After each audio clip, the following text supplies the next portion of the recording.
An interview for an upcoming rapper can be really helpful, but it can also be the detriment to their career. In this situation, an interview actually cost this local rapper her life. Local Bay rapper Tenda God was arrested in 2019 for the murder of her boyfriend at the time. According to documents, Tenda God, 18 at the time, and her boyfriend To Mourn, 24 at the time, was involved in a very tumultuous relationship that had a lot of fights. Now, on the fateful day of March 26, 2019, Tanda God and her boyfriend was sitting in a parked vehicle when an argument ensued. When the altercation stopped, Tawan Moore sat back in the driver's seat to take a break. That's when Tanda God reached for a loaded gun that was sitting in the car's center console and shot him multiple times. Now, he tried to flee the vehicle, but she shot him once more in the back. Tanda God fled the scene and went to the hospital, claiming that an alleged altercation took place that left her bruised. However, the police weren't buying it and she was later arrested. The cops had a couple variations for why they arrested her and wasn't buying her self-defense story. One, the bruises on Tanda God was a day old. So the bruises weren't from that particular day and had no factor into what took place that particular day. Two, Tanda God would admit that she reached in the center console and shot him when he was laid back and wasn't reaching for the weapon. Three, Tanda God shot him in the back as he tried to flee the vehicle. So all of this came up to this isn't self-defense, and they took her to trial. Now, when they took her to trial, she was actually given a deal to it. She was able to plead down to a lesser charge. She pled no contest about 3.5 years after the incident took place. Now, she pled no contest to assault with a firearm in May, and she was sentenced to time served because she was already in prison for about 3 years. Her defense team brought Tawan's ex-girlfriends to the courthouse to testify how he was abusive to them. So the prosecutors felt, man, listen, man, like they playing this sympathy card a little too well. We probably won't be able to get her on a first degree or second degree murder case, bruh. Let's just give her something lesser and end this 3 years tobacco. And that's what happened, right? And one of the contributing factors to this, the prosecutors did admit that she was asking if he was okay while she was in the interrogation room. So they thought that she did express some remorse and she wasn't a cold-blooded killer. However, when Tanda God got out of prison, she didn't have the same sentiments of remorse. It was actually the opposite. The state felt like she was a terrified little girl filled with remorse because she did something she didn't want to do. So they put her in protective custody thinking, this was the best way to protect her after jail. But boy, was they wrong. She wasn't a terrified damsel in distress with remorse, and she would very quickly let them know that by requesting to get out of protective custody. Immediately after getting out of protective custody, Tanda God began to drop music, taunting her ex-boyfriend who she shot and killed. I don't know what took place in prison or how she went from remorseful to this, but she was dedicated to being as disrespectful as possible. This right here is the song and the album cover of her essentially dissing her ex, right? So this is a picture of her and her ex, and she put a blunt in place of her ex on a song titled Smoking My Ex Pack, laughing and celebrating killing her ex-boyfriend.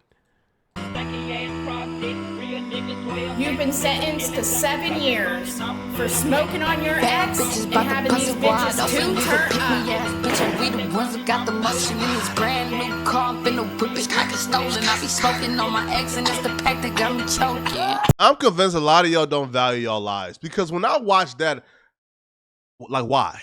Like why? Like how does that benefit you? Now I understand if you are a male rapper and you have to participate in this toxic masculine industry and that's all about who's the toughest. I can understand you going to this extent, but as a female rapper, this doesn't benefit you at all. Like nobody is saying, oh my God, I'm gonna check out her music because she's super tough and caught a body. That doesn't happen at all. Like not one bit. But her disrespect got more flagrant as the time went on. She even brought a tombstone to represent her dead ex during an interview. Ew. Man, welcome. How you feeling? Yeah, I'm feeling great. Like, just had a court date and whatnot. Like, shit was kind of cool. They said I beat the case. Oh, or for real? walked in with a briefcase, it was a briefcase. You feel me? Like, This has been a highly anticipated court date, on social media. People like, we got to check back in on this on the 23rd. exactly. You feel me? And luckily, I was able to do it virtually. You feel me? And if they said I didn't beat the case, I would have been like, take K. You know what I'm saying? Did the race. You know what I'm saying? So. In all fairness, if this truly was a case of self-defense, I can't tell a victim how to mourn their perpetrator. All I can say is it's probably not smart to rub it in the faces of loved ones that you murder somebody they loved while you're still in proximity to the people who love the person you killed. Like, it's probably not the smartest thing to do. Probably exercising remorse, moving carefully, or moving with. It's probably the best thing to do, right? But she didn't stop here. She did another interview where she's essentially openly taunting her ex that she smoked, right? While also taunting the family of the ex that she smoked. So it's all good, play it. Like, I respect it. business calls. Is there anything you want to promote before we sign off? Yeah, this new tape that's about to drop called X Woodpack, smoking on my motherfucking ex. That, bro, I'm choking right now with this Nigolo. So that is like the craziest shit I've ever heard, because it sounds like you're not just making. I'm smoking on this ninja right now. Hold on. Yo, I'm getting mad at myself because I'm not more triggered. In a normal world, this should be triggering. If you're not triggered watching this, it's because you have consumed so much of this toxicity that exists in urban media and rap that you probably is watching this right now, bruh, and you think this is normal. She read the textbook and the pamphlet on how to get lit as a rapper after catching a body and decided she was going to follow through with it. But here's the thing. You can't follow through with it, right, with no resources. Now, if you are a guy and you can move around and be paranoid and discreet and you got 100 homies around you who was blowing it, that's a little different. But if you have a friend group of women who are also women, like, how are you going to protect yourself? Like, how do you plan on withstanding the smoke when they actually come to get you for doing this?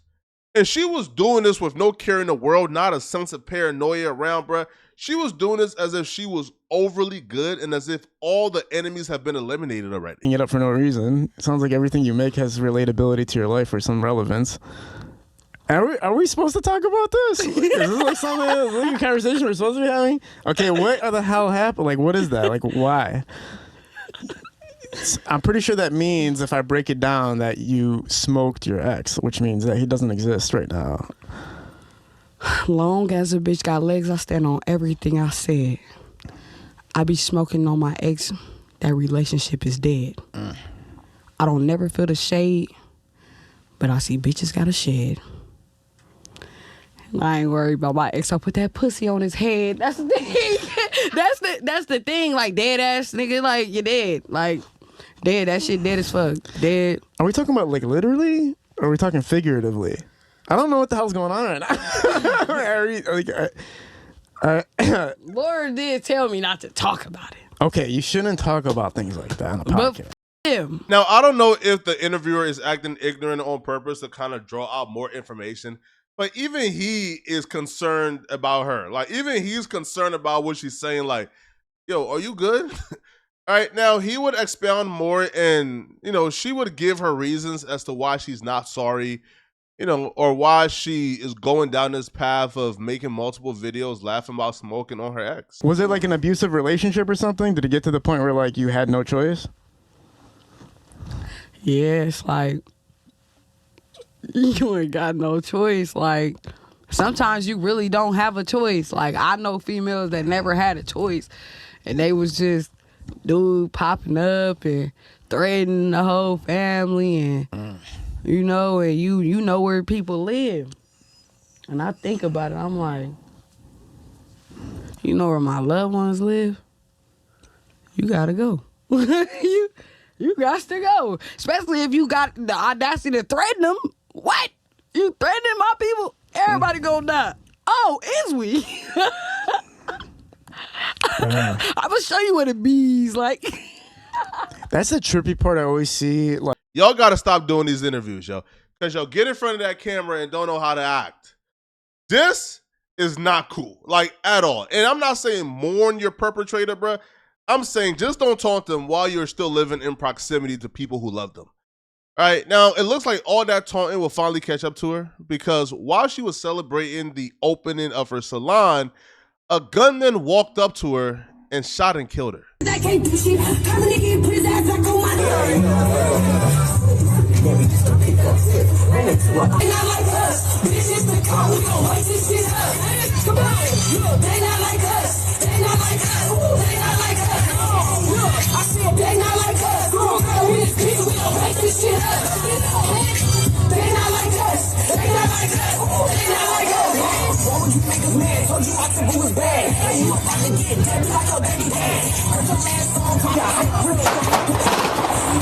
And to no one's surprise, this story ended in a tragedy. Y'all let me know in the comment section, what do you guys think about this? And if you're still watching, click on this video right here to find out why this struggling comedian believes that Trump staged the shooting that ended up leaving 2 people dead. Click on this video right here to find out what I'm talking about. Out of here, folks. Peace.